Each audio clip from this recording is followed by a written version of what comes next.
ንጉሥን አሁን ትጠብቅ ዘንድ ሀገራችንን ኢትዮጵያን ጌታ ሆይ ላክልን ቅዱስ ሚካኤል ቅዱስ ገብርኤል አምላካችን እግዚአብሔር የቅዱሳንና የቅዱሳን ነቢያት የቅዱሳን ሐዋርያት የቅዱሳን ሰማዕታትን ጸሎትና ምልጃ የተቀበልክ የእኛንም ጸሎታችንን ምልጃችንን ተቀብለ ለሀገራችን ለኢትዮጵያ ሰላም፣ አንድነት፣ ፍቅርን ትሰጥልን እንለምንሃለን። አሁን ሞቱን፣ ረሃቡን፣ ግጭቱን፣ ስደቱን፣ ጦርነቱን አንተ አምላካችን እግዚአብሔር በቸርነት አስወግድልን።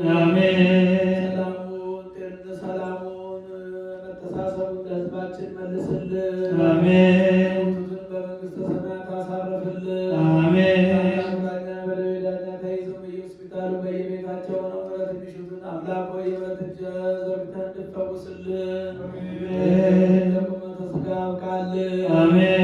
ዛሬ ዕለት መታሰቢያ የተደረገላትን የኃይለ ጊዮርጊስ ነፍስ ደጋጎቹና አብርሃምና ይስሐቅ ባረፉበት ቦታ አሳርፍልን። ለቤተሰቡ ሁሉ በረከቱንና ረድኤቱን አብዛልን። ይህችን ቤተ ክርስቲያን በገንዘባቸው፣ በጉልበታቸው፣ በእውቀታቸው፣ በጸሎታቸው ጊዜ እያሰቡ የሚያገለግሉትን አገልጋዮቿን ካህናት፣ ዲያቆናት፣ ወንዶችንም ሴቶችንም በሕይወተ ሥጋ በሕይወተ ነፍስ ጠብቅልን።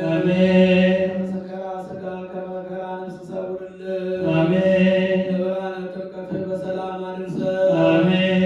አባታችን ሆይ በሰማያት የምትኖር ስምህ ይቀደስ፣ መንግሥትህ ትምጣ፣ ፈቃድህ በሰማያት እንደሆነች እንዲሁም በምድር ላይ ትሁን። የዕለት ምግባችንን ስጠን ዛሬ፣ በደላችንንም ሁሉ ይቅር በለን እኛም የበደሉንን ይቅር እንደምንል። አቤቱ ወደ ፈተናም አታግባን ከክፉ ሁሉ አድነን እንጂ መንግሥት ያንተ ናትና ኃይል፣ ክብር፣ ምስጋና ለዘላለሙ አሜን። እመቤታችን ቅድስት ድንግል ማርያም ሆይ በመልአኩ በቅዱስ ገብርኤል ሰላምታ ሰላም እንልሻለን። በሐሳብሽ ድንግል ነሽ፣ በሥጋሽም ድንግል ነሽ። አሸናፊ እግዚአብሔር እናት ሆይ ሰላምታ ላንቺ ይገባሻል። ከሴቶች ሁሉ ተለይተሽ አንቺ የተባረክሽ ነሽ፣ የማኅፀንሽም ፍሬ ቡሩክ ነው። ጸጋን የተመላሽ ድንግል ሆይ ደስ ይበልሽ፣ ሁሉ እግዚአብሔር ከአንቺ ጋር ነውና ከተወደደው ልጅሽ ከጌታችን ከመድኃኒታችን ኢየሱስ ክርስቶስ ዘንድ ይቅርታና ምሕረትን ለምኝልን ኃጢአታችንን የሚያስተሰርይልን ዘንድ ለዘላለሙ